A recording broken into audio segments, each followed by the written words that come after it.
Good morning, good evening, good afternoon, and good night to you from wherever you may be watching me from or listening from today. My name is Thelma Titi Ahamba, but you can call me Themmy. I am the host for Chat with Themmy, a platform that seeks to inspire, empower, and educate. All right. If you've been on this journey, welcome back and thanks for the support. If you are new here, definitely, if you need some inspiration, if you're looking for insightful, refreshing conversations to help you steer your life in the right direction, definitely this is a spot for you to follow us across social media. Today, I get to talk to a very wonderful person, and we're talking about one of my favorite topics. If you know me, you know I am all about digital marketing. I am all about you leveraging the online space to make impact, to boost your brand awareness, and of course, to cash it.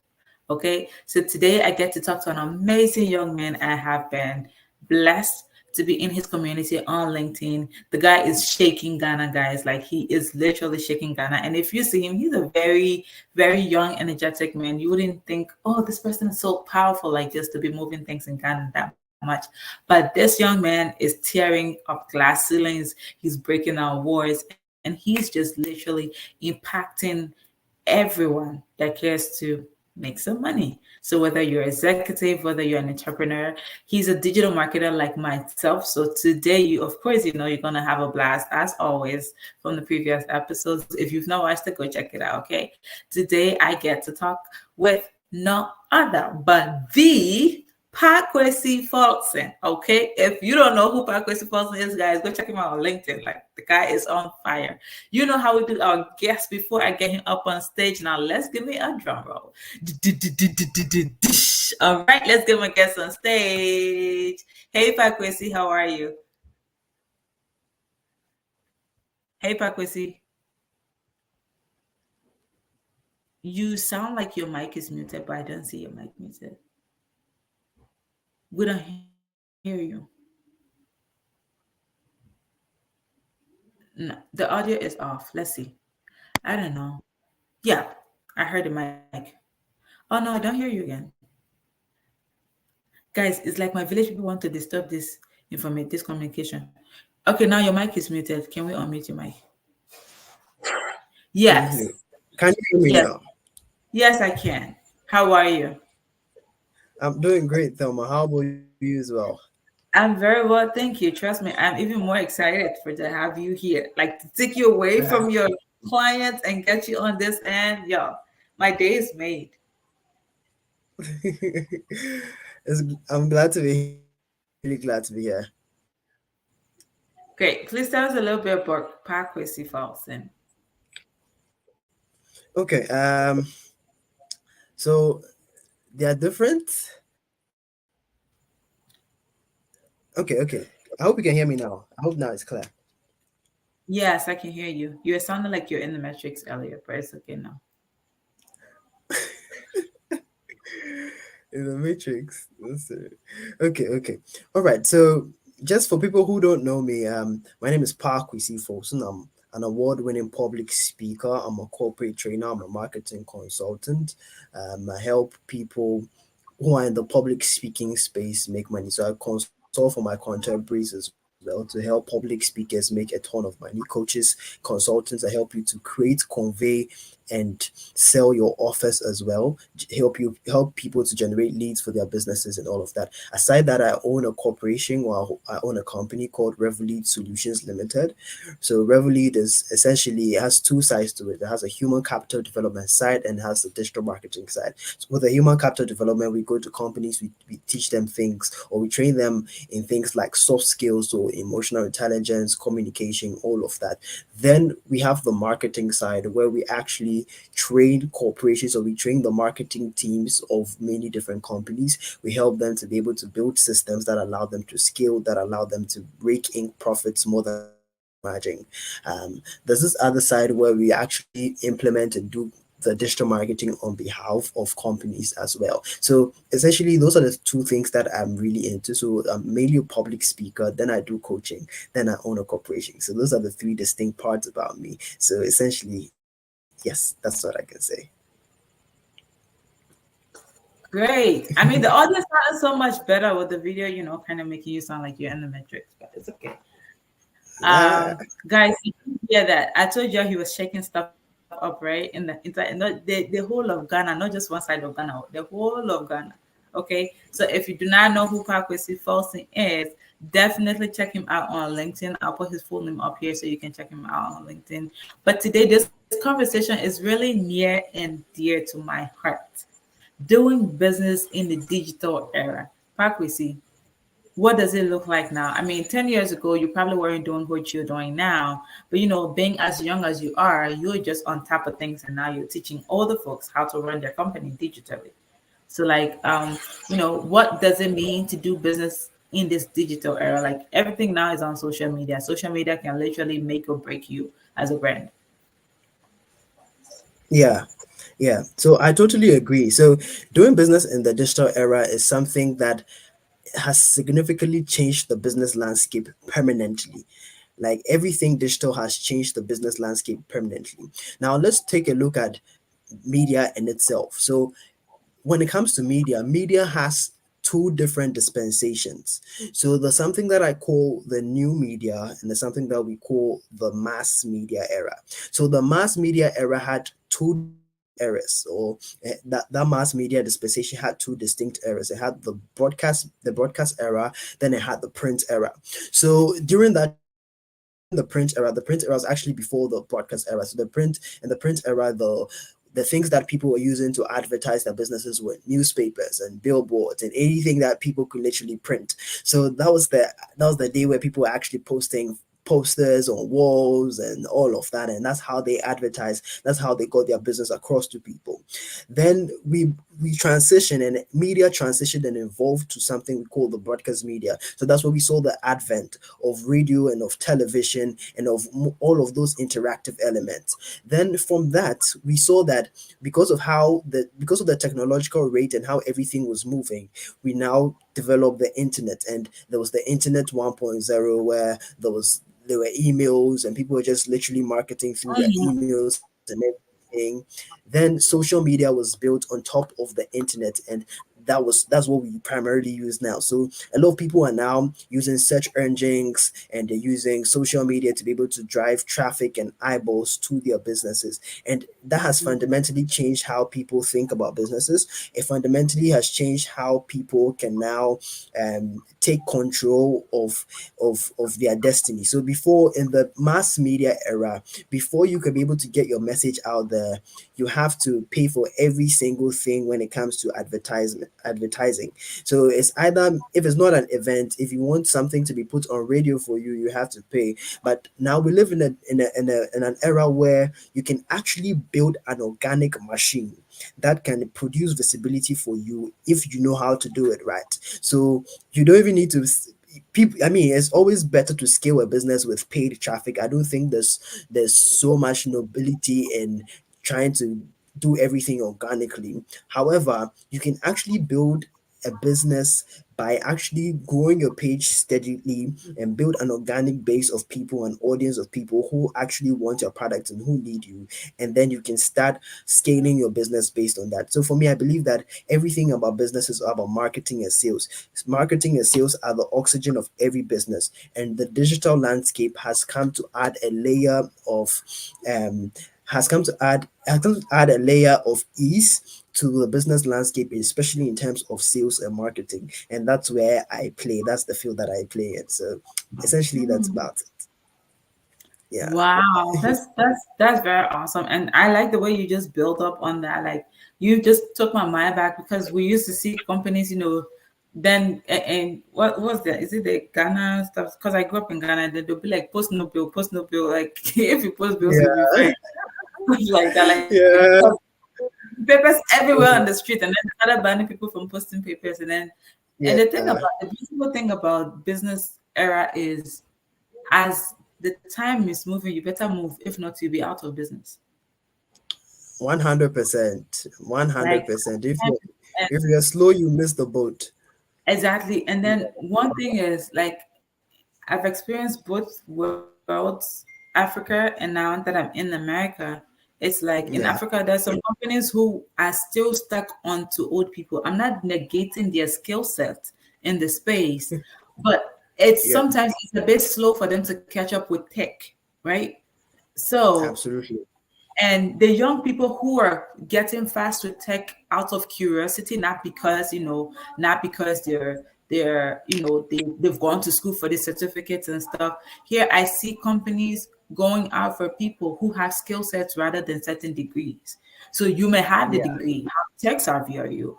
Or how result oriented are you? I know you sat in the classroom to learn XYZ, but if I put you in in a teenager who's on top of Mhm. TikTok right now and making thousands of dollars from TikTok or making thousands of dollars from Facebook and other platforms, if I put you Yeah. with your 10 years, 10 years experience in this space, how easy it is for you to use these digital tools, because business cannot overlook the fact that digital now is the thing to do, right? So Absolutely. companies and just from back home, it's like companies are holding on to people who have been in the industry or people who have been working on the business for 20 years of their lives, for 30 years of their lives. But when it comes to logging into Facebook, they probably just forget their password and go open another new account. But this person is a high level in the organization, right?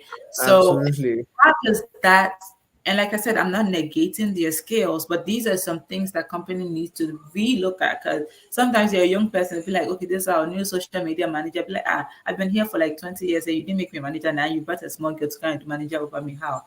Do you get? So it's like Yeah. now, how do we sort of balance that without Yeah. letting the older internal customers, let me call them, without letting them feel that you're not giving them the space to shine, or you're kind of downplaying their skill set and stuff like that to go in for fresh minds and stuff. For also for you to, how do you I think my question would be around, how do you make business sense to these people who, I appreciate your skill, but then we need, because this is today's language these people are speaking. So this may be a high school student, but they have the skill set to lead us into success. Because when it comes to social media, you see a lot of younger children starting trends, writing trends, making people go viral, making Yeah. businesses visibility that they need, doing the right things. Because now the kids are like, it's not just about going viral, it's about going viral with the right thing for the right reason. And now you can make money in the back end from just doing XYZ. So now, as an older person in a company, how do you get to let your staff be comfortable knowing that let these people run things now? And you as a young Absolutely. man with a lot of older people who are in business, have you walking in the room, someone's like, oh, is this small boy like that? You see, where's he coming from? You gotten that? Y- yeah, yes, yes, I mean, generally, of course. But this is what I mean, I love everything that you said, and I agree on a lot of things. So as you're saying, marketing has fundamentally changed. The way Mm-hmm. that businesses can be able to monetize and scale their operations, to scale their operations, getting revenue has fundamentally changed. That is the first thing. So with the older people in these organizations, yeah, I mean, I'm looking at it from a lot of people say that even though I'm young, I'm like an old person living in a young body. So A young man's I would body. I love to I love to think about it this way, and this is the perspective that I love to think about it. I mean, as somebody who actually employs people, and as somebody who's a business owner, um business is not just, or putting somebody in a particular role is not just about the technical skills. So we have a lot of these young people who actually know the stuff more than the people working there. They know the latest social media trend. They know how to be able to run ads. They know how to be able to use AI for copies, for funnels, all of those kind of things. And that is fine. The people in the organizations, the other people who are working in marketing or something for 20 years and leading the organizations may not know that. However, what we can do is that we can upskill, for because a lot of times these people, the reason why some of the companies keep these people there is because of, number one, their leadership skill. Number two, because of the type of soft skills that they possess. I think A lot of develop. young people, there is a deficiency in their soft skills. So there's a soft skill gap in the younger generation, and I've studied Mhm. it all across.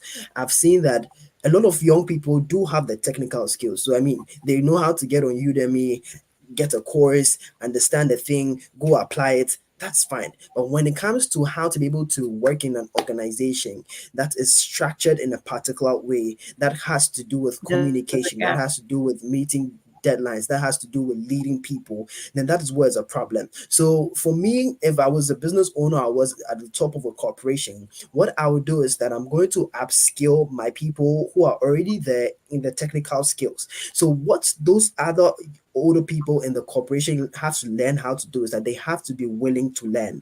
And a lot of them sometimes are not willing to learn. They think that because they've been doing it for this amount of years, then, Yeah. oh, I know everything. It's not just about the quantity of your experience, it's also about the quality and the quantity of your experience with a given time, because time keeps on changing. Time waits for no man. So until you can be able to, until, so as your quantity is going, you have to also keep on improving the quality. Otherwise, it will get to a certain point in time whereby you look at two bottles or you look at two things and you see that the quantity is going up and the quality is going down. And that's what's happening with a lot of people. We need to upskill the managers in these places. And that's why in my company too as well, we actually, at the beginning I was saying that we actually train people or train marketing teams, because we realize that some of the people at the top, they already have the soft skills but they need more technical skills. And Some of technical the skills. younger people already have the technical skills but they need more soft skills. So that's the conundrum of everything, and that's the imbalance of everything. That's how I believe we can be able to cause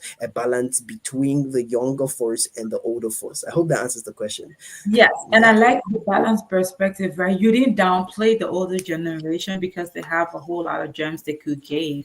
And also, you Yeah. didn't just negate the fact that, okay, these young ones, they think they know social media, but these are some things they lack. So if it's a younger person, if you're a younger person watching this to say, I know social media, I know how to bring this value to businesses. Now, what about some soft skills that you need to be able to not just learn, but some of these soft skills you learn by applying. You learn by being in the Absolutely. space. You can just go online and take an anger management course. When somebody gets you pissed off in the office, you don't your conflict resolution certificate flies out through the window because you don't Yeah. know how to manage your temperament. You don't know how to work around certain people based on their personality or based on how they handle certain things. And then sometimes it's like, okay, why is she always on my case? Meanwhile, it's just something that's temperamental and you can manage it in a certain way. So I really love the Yeah. balance perspective you brought to the question I asked. And Thank you so especially much. now, especially like I really like this topic when you pick it up. I'm like, okay, this is gonna be interesting. So doing business in a digital era, it's like, okay, it's like people saying, okay, we're in the seven when people still talk and refer to the 70s, they still refer to the 80s. So in a few years from now, younger generation will refer to the 2024 or to the 2000s or to the 2010s and 2020s kind of generation, right? And it's like Yeah. in the next 5 years, in the next 10 years, things are gonna change. I mean, things are gradually changing so fast. Like if there's ChatGPT, Absolutely. now there's Copy AI, and now there's Gemini or Gemini, and now there's you know, Bing, and now there's this, and now there's that. Free and paid, and like there are different tools coming on, right? So, like you Mhm. said, I think also why you give that balanced perspective is because you're not just speaking as a client or a freelancer who's looking to grab something. You are an actual business owner, so you're looking for, Yeah. okay, X versus Y. What do I take, or how do I marry these two to be able to get the best out of these two types of Absolutely. working with? So now let's talk about some of the downsides of how to call it, real world business success and technology. Like sometimes Okay. I tell people AI is supposed to enhance your creativity, not to be used instead of your creativity.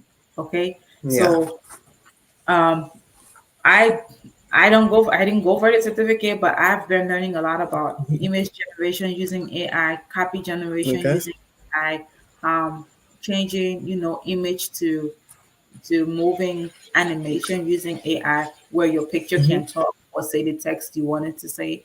So Yeah. like there's things sometimes you enter ChatGPT, you try to make an image and then they're like giving you four fingers or giving you an extra arm and stuff like that. Whenever I'm in several AI tools community and when I see that, I'm like, you know what? This is a proof that AI will always need human intelligence. Forget artificial intelligence. Absolutely.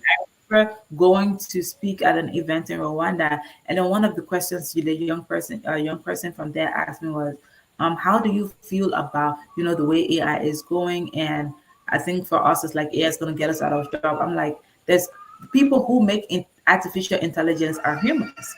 AI did not come about by itself. AI is not self-sufficient. AI is not God. The only thing Yeah. that is self-sufficient is God. God made everything. Nobody made God. You get? So Absolutely. who made AI is a human. So in Exactly. every ramification, no matter how smart AI is, no matter how excellent AI execute tasks, AI is always going to need some form of human interaction. All right. Yeah. That's why if you try I to use agree. an image, there's an extra hand, or there's some kind of limb that's going somewhere, or even when ChatGPT give you a full blown text, you have to bring it down to you to marry your brand voice to take your brand voice on. ChatGPT will give you a whole text, and then there's all these emojis attached to the word. And sometimes I read something, I'm like, okay, thanks ChatGPT or thanks Gemini, because I know this person picked it up from there. And when people, because I do a lot of helping people apply for school to study online, and I'm like, do not go to AI to write your personal statement or to write your XIC because it's just so easy for people to pick it up. To Okay, detect. Yeah. Yeah. exactly. So how what would be your advice? What would be your advice to people who use AI just a little too much because they're lazy? It's like you saying, my mom would say, we just need a time where we can literally download food from the internet because it's like now everybody wants to use the internet for every other thing. Like, okay, now internet, go bath me, and now Alexa, take me to the kitchen. Alexa will now take you to the kitchen and stuff like that. What's your advice for people who just use AI just a little too much and try to downplay their own creativity or their own sense of reasoning? Yeah. What Yeah. For me, I always love to look at AI as an enhancer. So it's supposed to enhance what is already there, not supposed to give you what you do not already have. So for me, as a marketer using, because we build a lot of funnels, we build a lot of things. So funnels have landing pages and sales pages, and sometimes we do long sales copies and all of that. We understand the psychology of copywriting, and we understand the psychology of the human mind and what gets them to make a buying decision. So based on that understanding that we have, any prompt that we make is not just another thing that we're just doing or all of that. Those things are actually built on the foundation of what we already know. So AI has only come to enhance what you already do. So if Mhm. you do not know how to do something, if you're a young person or whatever, you're an older person, whatever, if you're somebody listening to me right now, I want you to understand that AI has only come to enhance something that you already know. So if you Mhm. lack knowledge, the first thing that you need to do is that you need to be able to get knowledge about a particular thing and then figure out how AI can support it. Because right now, where we are going to, we cannot do away with AI. We can see all the social media apps now integrating AI into what they do, from Instagram to LinkedIn to WhatsApp to WhatsApp, yeah. everywhere.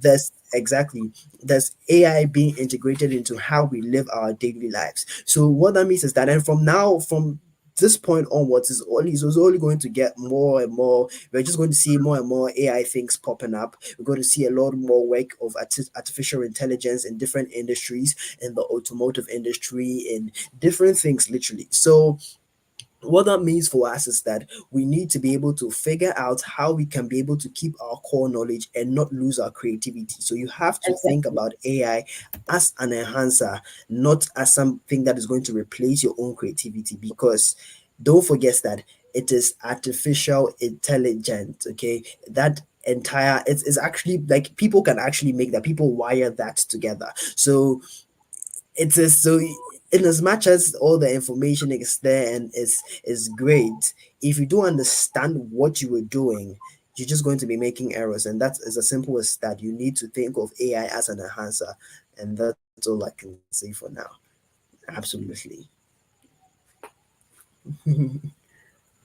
Yes, thank you so much. Because I'm of the same opinion that AI is an enhancer. AI should not take away your creativity. I've seen someone use AI to create this, and the first thing they're going to do is go, okay, now ChatGPT, what's up? What's your idea about this? And then literally sometimes I like to mess with ChatGPT a lot because I use it a lot. And then I'm like, Okay. I'll ask a real time human kind of emotional question, and then Okay. it will tell me I'm an AI. I do not understand those things. So Yeah. I would suggest you talk to a counselor. And I'm like, because the thing is, I'm like, I just want to be able to educate myself, to be able to make meaningful contribution to conversations when they come up. Because the thing is, it's human that made the artificial intelligence. So it that Absolutely. should tell you that the human intelligence is still super powerful as God intended it to be. AI came Absolutely. about as a result of someone's curiosity. If you're curious, what do you do? Someone was so curious that they went out to start working around things or codes or whatever to bring AI about. And I mean, AI started very sleek and in a very smooth way. You start typing and then you see autocorrect. People don't know that autocorrect was AI coming into being, like it will literally start composing or comment for Yeah. you. Wow. If you're so used to,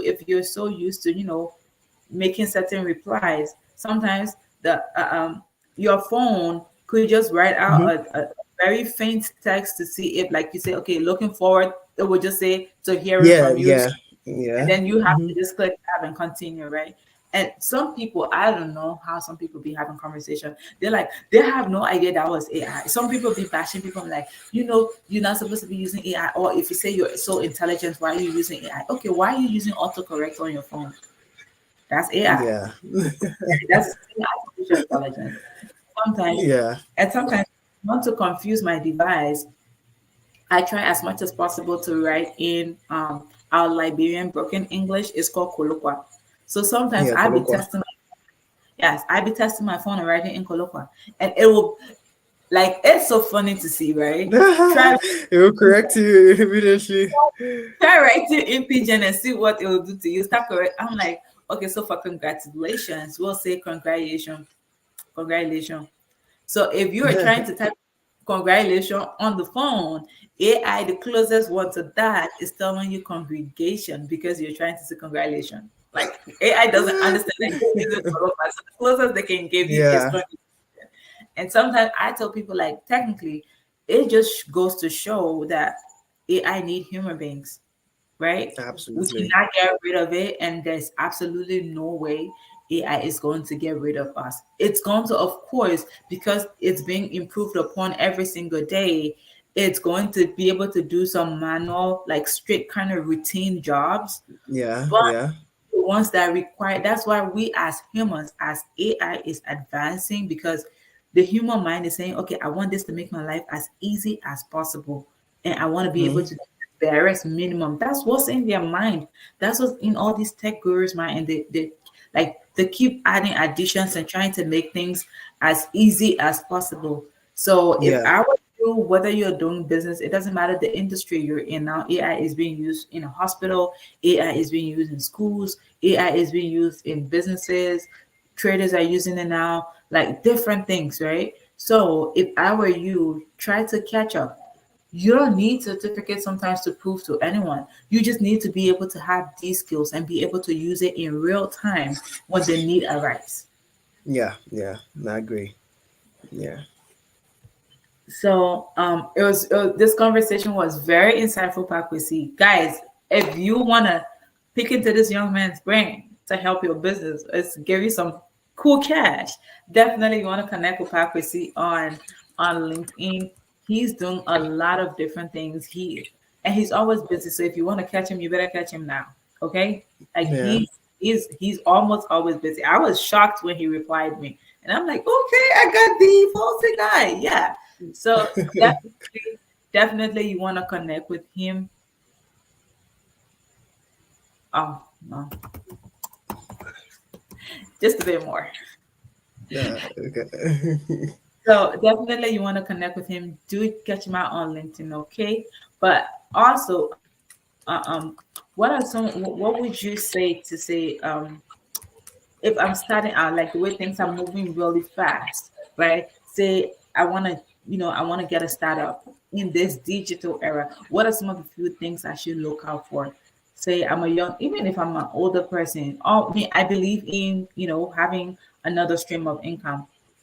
You Yeah. see that here? I love making money. So I love, I mean, the longer we live, the more our expenses are. So Yeah. anything that can just, you know, there's a drops of water make the oceans really big. Okay. So even if I'm getting $1 a Yeah. day or $5 a week or $20 a month, I am excited because the thing is, I am not gonna run out of cash. I just need a consistent cash flow. Right. Absolutely. So definitely, what would you say? Okay, if I'm looking to start business right now, I don't know anything. Say I'm an older person, I've been in maybe corporate for over 20 years and 30 years, and now I'm trying to work my way around my retirement. But I want to make use of, especially some people that have been on the job for 20, 30 years, 10 years, 15 years. They have so many wealth of knowledge. How can they Absolutely. establish that using the digital space? How can they become, you know, Abs- Absolutely. I mean, there are so many opportunities on the digital platforms or on the digital space in general, and it's all about being able to understand some of the things that work. So first of all, for me, what I want people to understand even before any other thing is that wealth is measured more in time than in anything else, or money is measured more in time than in anything else. So, for mm, example, if you make about, let's say, $25,000 in a year, okay, over a 40-year period, I think that is over $1 million. But if somebody that's made without taxes. That's without considering taxes and every other thing. absolutely, so let's just say 25,000 net, Yeah. okay, and you made that over a 40-year period. And over a 40-year period, that's about $1 million. But if somebody made $1 million in a year and you made $25,000 over 40 years, you still made $1 million, but it took you 40 years to make it. So the person who made that in a year is not just richer than you, but the person is 40 times richer than you. If I should Hmm. make $1 million in a month and you make $1 million in a year, not only am I richer than you, but I'm 12 times richer than you. So what am I trying to say? I'm trying to say that wealth loves speed, or money loves speed. So what you have to figure out for anybody listening to me is that how can I be able to collapse the time frames to make a lot of How much money money in a I make? short period of time? Exactly. So for people who already have worked in all of these spaces, what you're now supposed to do is that you have to look for something that can make you a lot of money within a short period of time. So you have to figure out what type of business model will work for you. What type of business can you go in with a low overhead cost, and that can make you a lot of money in a short period of time. So once you figure that out, everything begins to be easier. So one of the easiest ways to be able to do that, I mean, there are different ways to be able to monetize on the internet, and but one of the easiest ways to be able to start with a low overhead cost, make a lot of money within a short period of time, is through something that we call is an economic framework that we call the knowledge economy. Now, the knowledge economy is basically an economic framework where the production and the consumption of everything is done on the basis of knowledge. So value is distributed on knowledge. So you give you knowledge, and then somebody pays you for the income.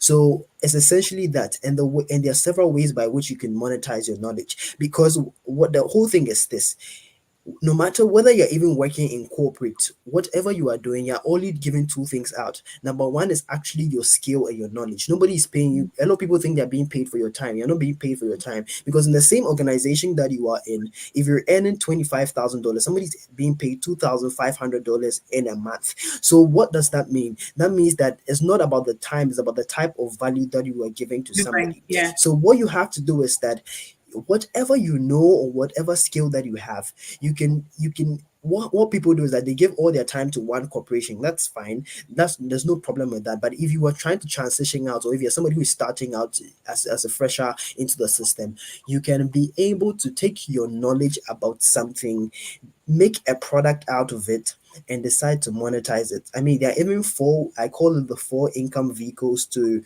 digital monetization. There are Mm-hmm. four ways by which anybody can monetize your skill or your knowledge. Number one thing is through consultation. So consultation is where you give advice to people based on what you already know.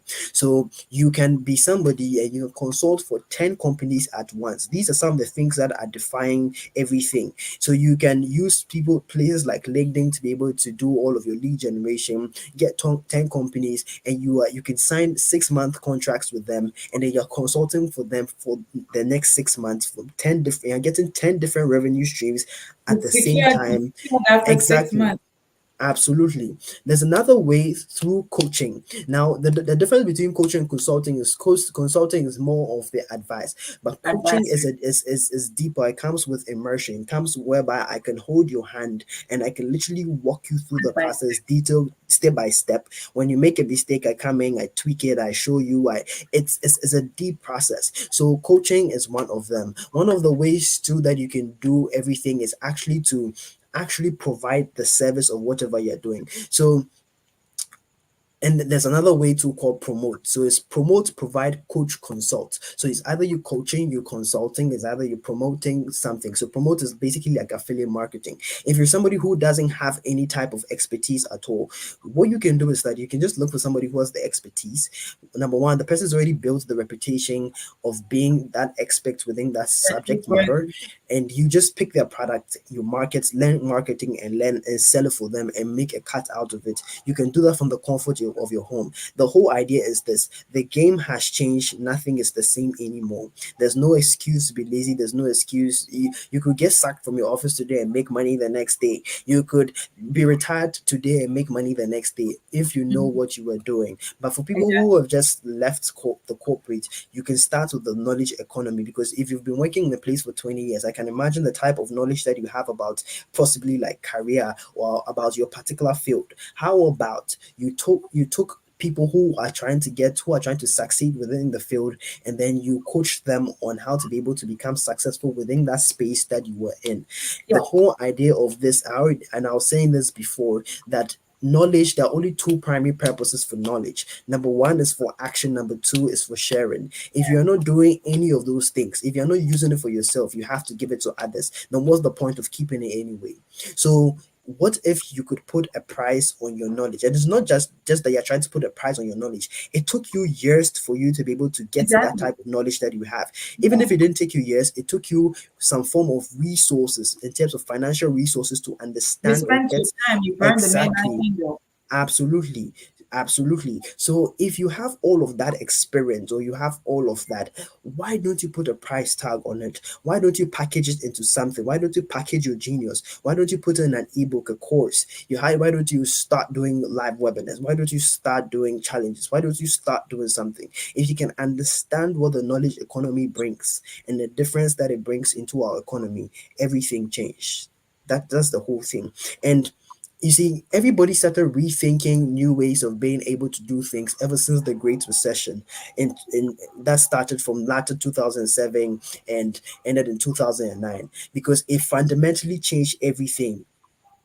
The Great Recession started an entire movement, and now COVID added on top of it, and now everything has changed. There's no Mhm. better time for anybody to start utilizing digital platforms as avenues for different streams of income. There's no better time than now, and there's no better space to be in than the knowledge economy, whereby you can actually make a lot of money within a short period of time if you know what you're doing. That's all I can say. And I've been in this space for quite some time now.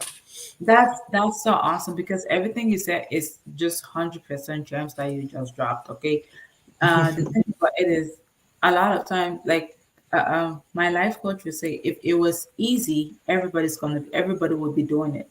But the fact Absolutely. that people aren't doing it simply should tell you that it's not easy. Okay, Hmm. you can just pick very, scanty ingredients in your kitchen and make a really pretty jollof out of that. If you can pick something just, oh, your this is finished, your that is finished, and you could just pick whatever you have and make a really nice recipe. There's some people that have their kitchen full of stuff and they don't even know what to make. They're struggling. You know, how to come up with ideas for breakfast, how to come up with ideas for lunch or healthy meals and stuff like that. If it comes to you naturally, and people are always complimenting you, people are always, telling you this is good or you should do it often and stuff, definitely you should know that there's a need. Absolutely. And Yeah. sometimes it's not even just about the expert, because there are some people who have this imposter syndrome, whereby sometimes they feel like they are not experts even though they've been doing it for a long period of time. They still inwardly do not feel. The whole thing is this: even if you're a chapter ahead of somebody, is enough to be able to share with somebody and And actually earn from it. here's what I learned in my journey with, overcoming imposter syndrome. Nobody's Absolutely. 100%. Your mentor also has a mentor. Your coach has a coach. Your coach also does not feel 100% all the time. Your mentor, even your pastor, don't even feel 100% all the time. That person, you Absolutely. go to pastor, please, I need you to pray for me. That pastor too needs someone that you will call his friend and say, Charlie, the pastor is really fierce. I have my people on my back and I need to Yeah. answer everything. So I need somebody to join hands with. Everybody Nobody, has not figured it out completely. the only person that Exactly. hasn't figured out is God. God is the only, Absolutely. for us, it's just like someone said, no matter how smart you are, you can never know tomorrow. And that's Mm. just it. We're all in today. All It's we can crazy. know is now, right? Hmm. If we live today into tomorrow, then we can say, I know about yesterday. But for now, all you can know is the now and what happened yesterday. No matter how intelligent you Absolutely. are, whatever that's going to happen tomorrow, you have no clue. We're all as clueless when it comes to what's going to happen in the future. But the thing is, Hmm. there are baby steps we can take. We can pick cues to say, okay, this thing happened yesterday. I see this pattern, going this way today. I can do something about it to, like, either reduce the impact or amplify the impact by tomorrow. So in as much Yeah. as I know what's happening tomorrow, I can prepare myself for whatever that's coming my way. So if Yeah. it's to be negative, however I'm prepared is going to minimize the impact on me, because I can control, it's me. I can control what's coming tomorrow. I can control how I look at it, how I see it, how much impact it has on me. So the thing is, starting a business or doing business in a digital era is like, okay, who has gone there? Who has been there? Who's doing that? Who's doing what I want to do? And how can I learn from that person? And just like Hmm. you know, I'm Yeah. picking the knowledge you already have. Not everyone knows how to cook. Not everyone knows how to make bed or keep a home. Not everyone knows how to keep a whining baby calm. If you're a nanny, you just have your natural voice with baby. Like, I remember traveling with my baby. Absolutely. He was being fuzzy on the flight. I tried doing, being a modern day mom, and I was singing, and she blah blah blah. And then there was this Yeah. lady sitting, I think, 2 seats away from me. She's like, "Come over, let me help you calm it down." And then this lady just, I don't know what, I took a video of it. Like, he just went meow, quiet, and then he started laughing, and then she was like, "I don't know." All she did was to hold him, and he was calm. Yeah. And I'm like, what did you do? So even if you're a nanny, maybe you're not even educated. Like, okay, maybe you don't have a college degree, because sometimes people think Yeah. they're not empowered because they did not go to university. Who told you Absolutely. you are? Absolutely. Once People you can, think. People think they need a bunch of letters beside their name, or you need another certification and all of that. It's really not about that. It's all about one thing. It's about the type of outcome, the type of results that you can You get for somebody. If you can get a party, or you believe that you can get a result for somebody, you're done and you that's can all. get started. Yeah. That's all it is. So even if you're a nanny and you know how to keep a whining baby down and you know how to bring some sanity to the home, some people don't know how to manage their home and manage their work from home. Sometimes the home is in chaos and they can focus at work and they're working from home and stuff like that. If you know how to do all those things, like Purpose said, put it in the ebook. Not everybody knows that. You know how to be the most productive stay-at-home mom.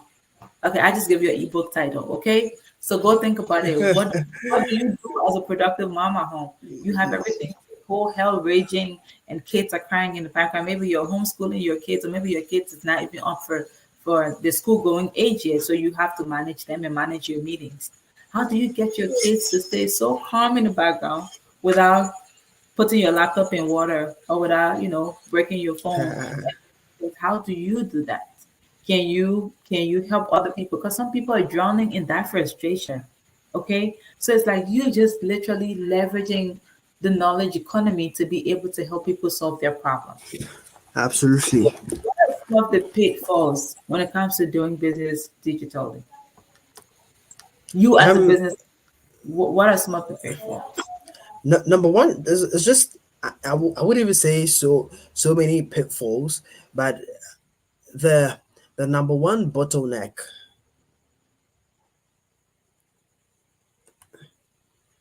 I hope you can hear me. Yes, I can hear you very well. Now you froze a Okay, little bit. yeah, okay. I thought okay. So I wouldn't even say there are so many pitfalls, but what I can say is that the number one thing that people just need to be aware of what it takes to be in the space. You just need to be able to. There are a few things that you may need. You may need things to be able to deliver the course material. You may need things to be able to get your payments through. Those two things mainly, but the major bottleneck is how, because we see people rushing and we say, oh, the knowledge economy, then they know that, okay, what can I figure out how to make, and then they package the knowledge together, or they get somebody to they hire somebody to make an ebook for them, ghost write something, or they just start, and then they expect money to start raking in. I remember when I started, I remember when I released my first ebook, and That part. I announced it on LinkedIn, and then when I announced it, it had like 10,000 views, and and then everybody was saying congratulations, congratulations. Then there was the day that, dude, so that was the day, that was the same day that I released it. So I was like, oh, I'm excited to announce that my first ebook is out, and everybody's like, oh, congratulations! I had 10,000 views at the end of the day. I remember, and I only made two sales, two sales, and for more context, actually, it's just one sale because the other sale was my dad. He just wanted to support, right? He didn't need what I had, but he just wanted to support. So, and the other person was even somebody who had already known me for a long time. So that's actually one of my friends. So, in actuality, if I didn't know them, no stranger bought for me nothing, zero, zero, literally zero. So, is that entire space, is that entire thing, so I had to figure out what the bottlenecks were, and number one is marketing, number one is sales. Sales and marketing are the thing that you need. It's as simple as that. A lot of people do not know how to market their stuff, because if you have a product, products don't sell themselves. Mm-hmm. You have to be able to figure You have out to ways to be the get driving strangers, force behind it. absolutely, to get strangers to pay, to give you money.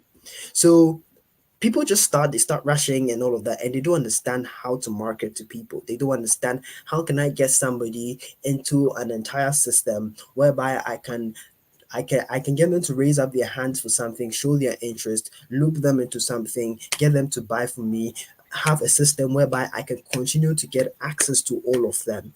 So once you figure that out, you'll be fine. And the number one solution to that is to learn something called sales funnels. And if you're somebody who's trying to get into the online space, you're trying to get into coaching, you're trying to get into consulting, and you don't know about sales funnels, then everything is done. Mm-hmm. Yes, It's as simple as that. So you've got to learn about that. Exactly, because it just becomes like a loop. So you want to do this here, you want to do that here. If yes, this. If yes, if no, that. Or like do this and do that. Like, and I love the smoothness, the smoothness sales funnels bring, and I think that's what they call sales funnels, right? Because you're just sliding Absolutely. things and sliding into things, and before you know, like, okay, now here's a constant reminder to say, okay, I'm giving you some gems, but if you need more, click this. And then the end goal is to be able to get you the solution at your fingertip, the entire solution at your fingertip after you have closed the deal, which is after you have cashed out from that. All right. So Absolutely. guys, this has been a very, very, let me bring back Pakwesi's name. If you need to check him out, definitely do check him out. Pakwesi, thank you so much. I know you're a very busy person.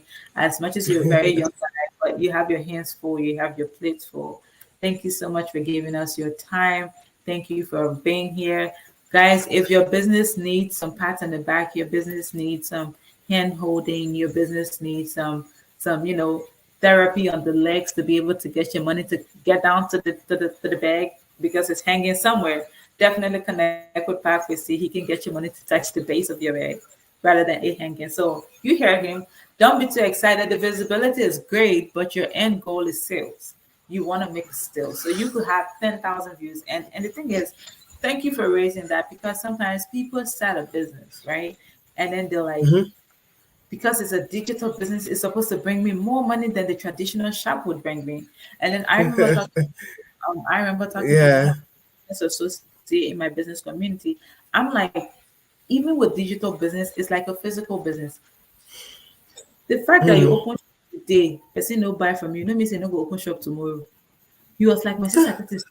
I'm like, yeah, I mean, that's a digital world. You post something, nobody like it, and you think, oh, you're not gonna make a sale, so you're just gonna stop. No, just keep showing up because at the end of the day, what I've learned is that the people who actually need you, the people whose language you are speaking, and the more you Hmm. show up, the more you get to learn the language you need to speak to attract the people that you want to attract, right? By the time Mm. showing up and showing up and showing up, you're going to attract those people. One thing I learned over the period where I was doing the challenge in May, I was not talking about my digital business. I was not talking about anything I do. I was just always too much into the scholarship stuff because, like, I'm literally catching crews. Not was because I still am. I still do share. I still do spend my time doing research. And then my friend was like, "Thelma, are you an education consultant?" I'm like, "No, why is it quiet?" It's like, "Why means not a consultant?" I was like, "Well, maybe consultant sounds much of a work for me, so I would rather say an influencer." He was like, "So how are you monetizing?" I'm like, "Well, I just share." He was like, "You spend a lot of time doing research, making sure that the information you share is legitimate, and you don't want to Mm. charge for that." And I'm like, "Well, maybe I should think about it though." So then I started thinking around it, and then started letting people know, okay, I'm sharing this information for scholarship and stuff, but if you need my extra time to sit with you, then you got to pay me because that means I'm going to not do something to be able to do something with you. All right. So you Yeah. need to pay me for that value. And the ones I bring on social media is absolutely free.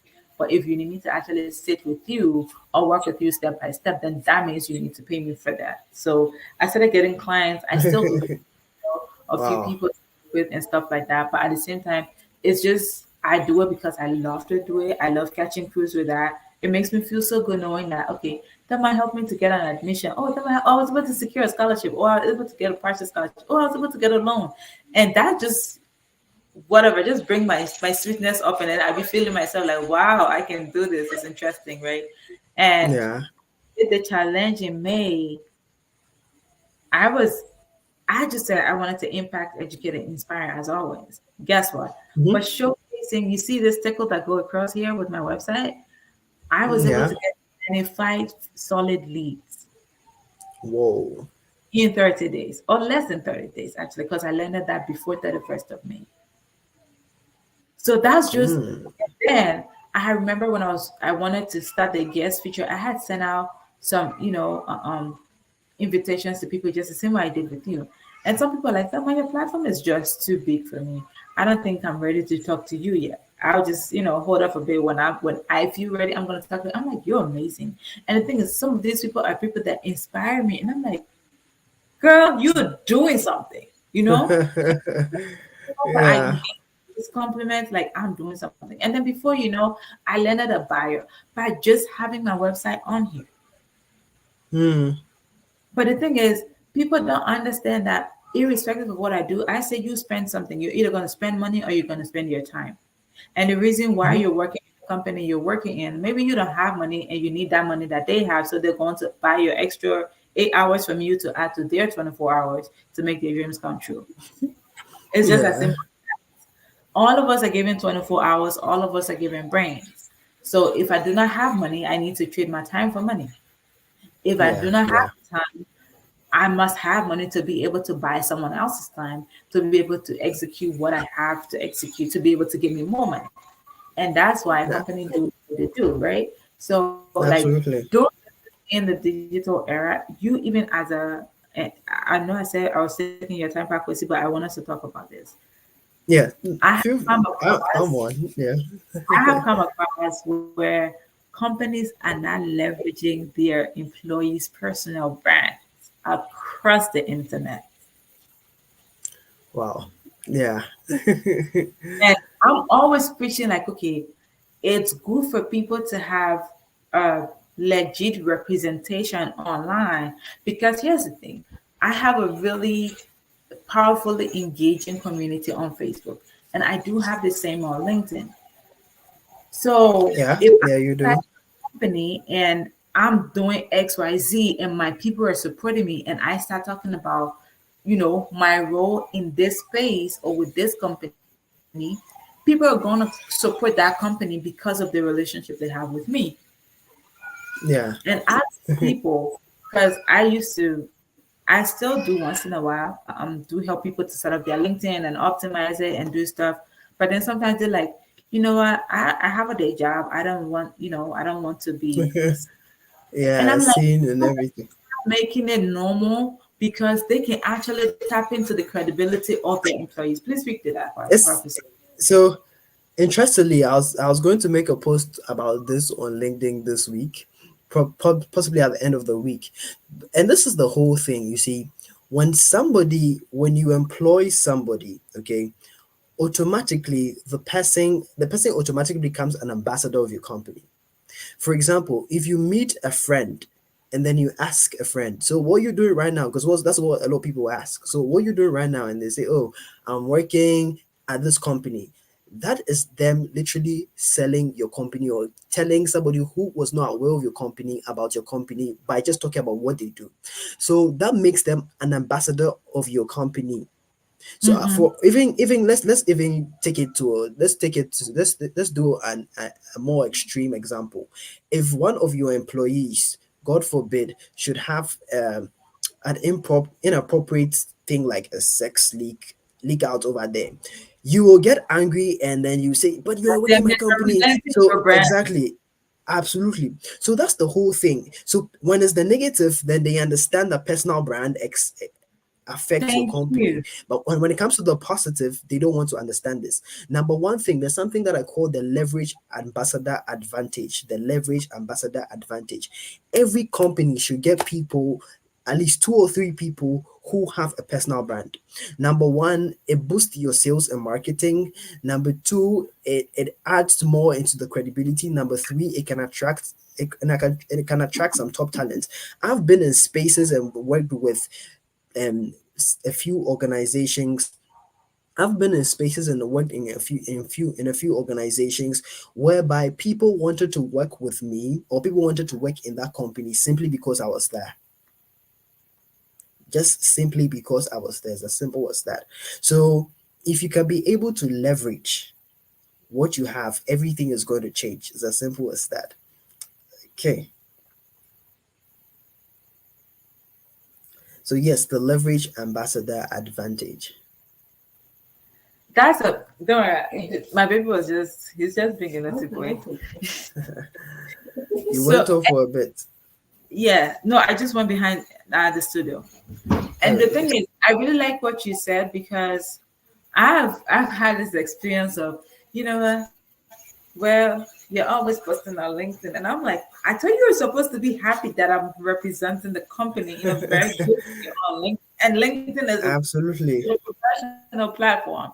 So for me to have a strong Absolutely. presence on LinkedIn, the company should start tapping into that strong presence, right? Absolutely. That It, sales to in that actual revenue. fact, Absolutely. people companies should start getting people to be able to train their employees to build personal brands and grow faster on social media pages. Because now And what happens is that you are amplifying your marketing with, look, you can thank you. actually, even without running paid ads, because that's even better, because number one, people are buying into a personality. When people buy into a personality, whatever the personality says has an added advantage in the market. So if the person builds an audience, the person gets people who are attracted to that person's personality, there's a high impact, there's a high impact effect that it makes on people who are trying to get into your brand, than you just running a normal paid ad, just trying to say, oh, please buy my product, please do this, all of that. Personal branding is something that I believe companies should start investing in. I've seen people start doing that once a while now. I mean, I don't know whether that was UB's intent to get Edward in there, in Edward Asari. Okay, but That was he's smart. one That example, was exactly, that right? was smart. He's one example because he's always projecting UBA. I know people who have decided to get like literal In a debit cards very in from a UBA very just smooth because he was way. there. Exactly. That In a very smooth exactly, way. And it's not him just exactly, talking about, come buy our product. No, he hardly even mentions that. He spotlights his colleague. He showcases that where he's working is a healthy environment. He talks about different things, his activities. And absolutely, it's just it's just marketing to a whole new level, right? And absolutely, for them, for UBA to hire him and put him in that space, knowing that okay, just Edward being Edward, he's going to get us. He's just going to do. He's just marketing himself. He exactly. himself is marketing for UBA. Also one thing is that, and so that's one aspect of it. Another thing is that if you're a company and you're already there and you are looking forward to hire somebody who already has a personal brand into your company, for example, for a particular role, a lot of times I've seen this happen in many places, right? What happens is that once somebody has already built a personal brand before they come into the company, you are hiring them for a particular role. Okay, if you want them to add some promotional things, you have to let them know right from the jump. You don't Yeah, hire somebody for a particular role and and then start expecting and expect them to do subconsciously something thinking else. exactly, because they already built a personal brand way before they entered your company. So that's where sometimes some of the issues could be. So we see companies who are now seeing the vision, but they go hire somebody who has a personal brand. They don't tell the hire the person for, let's say, a digital marketing role, and then the person doesn't really project whatever is happening, but they forgot On that their they own hired the personal person for a space.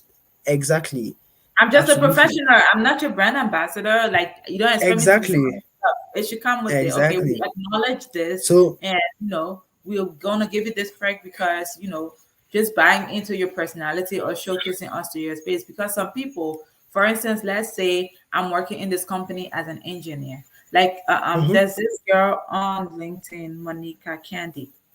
She's an engineer. Eh, She's a Liberian girl, yeah, right? I okay, I've seen her admire her. before. She's an engineer, but she has a very strong and powerful presence on LinkedIn. She's always talking Mm, about experiences and different things, and her just being a female in the engineering space, which is mainly male dominated. Imagine if that company has, or the company, the cruise line she works with, imagine if they have something additional for her to project. It will just easily sell to people because she mhm. has this very strong influence on the platform. And her influence is not because Absolutely. she's working with this particular brand. Her influence is just simply because she's projecting her own personal self, her own personal brand. And if you just come across her space, you see it's inspirational. It's just this positive vibe. There's always just something about her smile or something encouraging from her write up. And what even if she chooses to sell toffee today, those people on her face to buy because Monica is selling toffee. All right. Yeah, And I think it's hard time companies understand that, like you said, companies need to start tapping into that. tapping in, because sometimes they're spending money on, influencers and influencers marketing and Exactly. different things. Meanwhile, you have No, your but internal customer that you could I, leverage. I do believe if I was a company owner and I had somebody who had a personal brand, I'm going to pay the person more than the regular employee in my company because personal branding is an advantage to your To brand, company. to any brand, I'll yeah. do everything in my power to keep such an employee because now the person you see I don't want regular employees sound some way, but if the employee doesn't already have a personal brand, let me put it that way, the person is bringing their expertise to the job market. But if I had somebody who had a personal brand within the engineering space and then he brings his expertise, not only his expertise, but he has an audience, his salary goes like three times the employee who doesn't have a personal brand. So Because if you were for going it for an for influencer, anybody listening out there, it's time to build a personal brand. This is not an option anymore.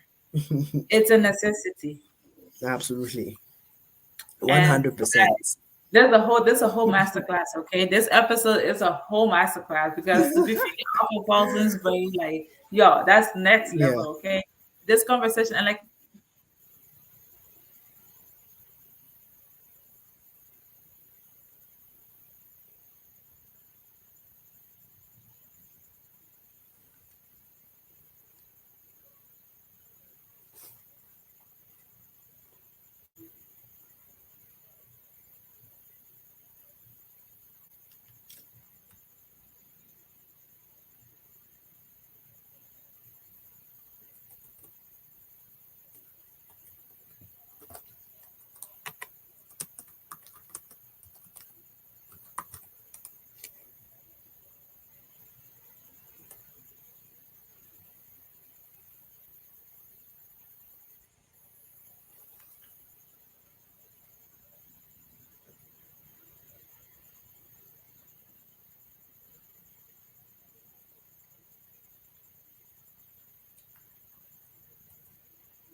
Oh wow. Okay, Parker, stay here. Let me can't unmute your guest. Your mic is not connected. You're muted. Hey, I'm here. Can you hear me? Wow. I was trying. I thought I did end the recording though. I don't know what happened. And it's like I just What happened? noticed. I don't know. It's like my internet speed dropped to 200 from 400 and something. I don't Wow. know. It just went off.